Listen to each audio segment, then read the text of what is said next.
Chinese Communist Party has a problem. Rat people. And it's going to make China lose the trade war. Welcome to China Uncensored. I'm Chris Chappell. We're still deep in our fight with YouTube and Google over censorship. So help us out by leaving a comment with the honeypot emoji to show YouTube and the CCP we've got engagement. The Chinese people are very creative when it comes to finding new ways to show their dissatisfaction with their lives and their government without directly protesting. For reasons. For example, you may remember Tangping, or lying flat. It was a social movement that involved just doing enough to get by and drawing joy from simple things rather than putting in maximum effort to get ahead when that ended up going nowhere. Then there was Bailan, or let it rot, which went one step further by encouraging outright apathy. Then Chinese youth turned into birds to fly away from the crushing stress of daily life. Thankfully, they didn't literally turn into sparrows because that didn't work out well in China for the birds or the people. And now they've become rat people. Yes, China's economy is facing the rise of the rat people. And I'm not talking about fans of the 80s hair metal band. A number of videos of these rat people have popped up online lately, and they're going viral in a big way. I mean, 2 billion views big. The term seems to come from the image of an urban rat's lifestyle, feeling pressure, but somehow enduring and making the most of the situation, feeling small, yet managing to survive in the cracks. Oh, and they're mainly active at night. For 4 years in the United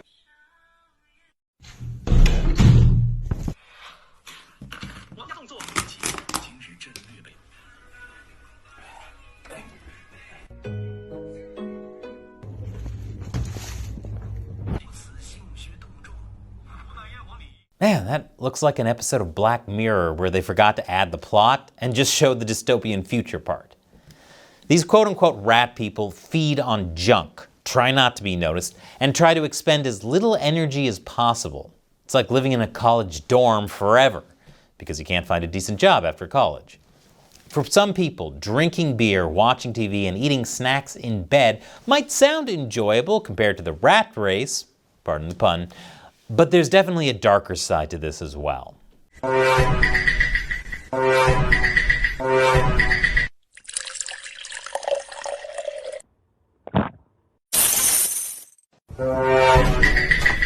Looks very much like life during the pandemic lockdowns. I guess the real virus were the CCP members we made along the way. So who are these so-called rat people, and why is this happening now? Well, a lot of it has to do with the state of China's economy. 我也不想当老鼠人啊，可我拿着2500的工资，要在外受红米，躺在300块的廉价出租屋里，吃着6块钱的炒粉，喝着罐装青岛。 看在电视里的都是爱情故事。 With soaring youth unemployment, plummeting household wealth, and the illegal but still very present grueling Chinese 996 work culture, which involves working from 9 a.m. to 9 p.m. 6 days a week, it's pretty hard for young people in China to get ahead. And the measures taken so far to address this issue have fallen flat. And now, with the trade war going on, things are only going to get worse. Some of these same factors were the reasons behind lying flat and letting it rot, but the rat people are pretty different from previous trends for a few reasons. Back in 2021, the lying flat crowd was still doing just enough to get by. That movement also included living a simpler life, finding joy in the small things and still engaging in hobbies. Planking, mostly, I reckon. Instead, while the rat people might do the occasional odd job or work remote gig for some pocket change, they're largely withdrawing from productive society. A lot of these videos center on doom scrolling through social media, binge watching TV, laying in bed, and consuming unhealthy food or takeout. The director of Digital Crew, a marketing agency focused on Asia, puts it this way: Lying flat was, I might not be doing anything, not working a 9 to 5, but still doing things that I like. The rat people want to be the exact opposite of the rest of the self-disciplined and glamorous internet that goes to the gym. This might sound similar to the TikTok trend of bed rotting, which some youth in the West use as a form of self-care, but that's only supposed to last for 48 hours at most, since self-care doesn't usually involve bed sores. And for all the talk about bed rotting, the rat people have actually made themselves into a sort of subculture. They have their own hangout spots. If you go through Shanghai's French concession, Beijing's hipster-oriented hutongs, or Shenzhen's tech district, you might see some of these rat people socializing with each other in coffee shops. They have their own slang and inside jokes, and hashtags such as hashtag proud rat person and hashtag bed all day have regularly been trending on websites like Weibo. Censors have been trying to stop this, but the hashtags and videos always find a way to surface elsewhere. This lifestyle, which really took off this past winter, is also made possible by the fact that these millennial and Gen Z rat people have parents who made a decent living during China's economic boom earlier this century. So they basically can rely on their parents' financial support in order to pull this off. And I'm sure those parents are just thrilled. But despite all their rage, their kids are still just rats in a cage. As one 25-year-old said, "My parents nag constantly, but they won't actually let me starve. They have 2 flats in Shanghai from when property still made sense. I'm not rich, just enough to know working is pointless." Another Chinese netizen wrote that, "After 3 years of hard work, I finally got my parents to realize that holding a job wasn't building wealth for myself." Ah yes, the Chinese dream of working hard so that your parents realize hard work is pointless. It's like getting a sugar daddy that's actually your daddy. To some, that might sound like a life of privilege, especially compared to what previous Chinese generations had to endure under the Chinese Communist Party.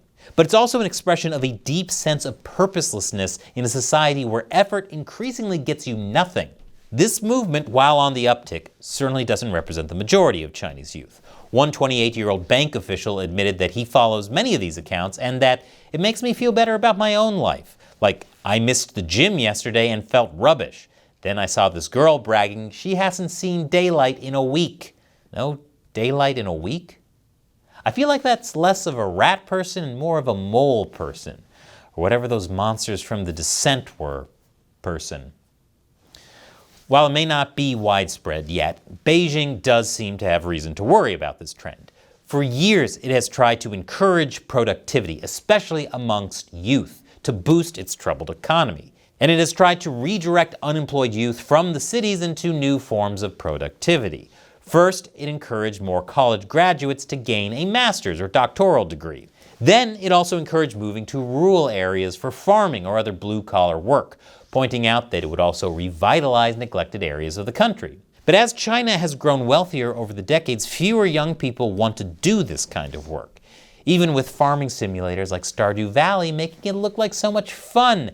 That game is a psyop and you can't convince me otherwise. Some CCP officials are suggesting that in light of the trade war, the Chinese people will resist Trump and can handle tough conditions. But analysts point out that the younger generations are less resilient, or at least less willing to settle for less.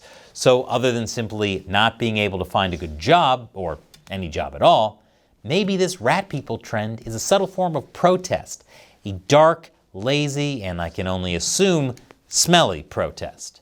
People have lost hope for the future and life, living in a least energy-consuming way. Others say it's a form of soft resistance. Whether this form of protest or simply losing hope is bad news for Beijing because it can dampen morale, lower much-needed economic productivity, and contradict propaganda that China is winning the trade war against the US, it's hard to tell how long this will last or even if it will. But based on all the previous iterations of lying flat, it's entirely possible this could morph into another bizarre form of resistance, at least until the CCP finally adopts real economic reforms. Or, starts treating people like human beings, but since we could be waiting for a very long time for that to happen, it might be best to do the waiting while lying flat and bed rotting. and listening to some sweet 80s hair metal like other types of rat people. But with this trade war going on between the US and China, global markets are up and down like a roller coaster. And while Chinese people may be living like rats, the Chinese government is buying up as much gold as they can get their hands on. Gold is a very popular investment in financially uncertain times because it's gold. It's not a stock that shoots up or down. Which is why I'm teaming up with today's sponsor, Noble Gold. After more than a decade of various gold companies reaching out to me, Noble Gold is the only gold company I felt was honest. And they're the only one I'm going to recommend to you. You don't have to buy gold, but you owe it to yourself to learn about gold and silver as an investment strategy. That's why I'm offering a free gold and silver investment guide. And if you do choose to make a qualified investment in the next 90 days, you'll also get a free 10th ounce gold coin. Go to ChinaUncensoredGold.com or click the link below. Once again, I'm Chris Chappell. See you next time.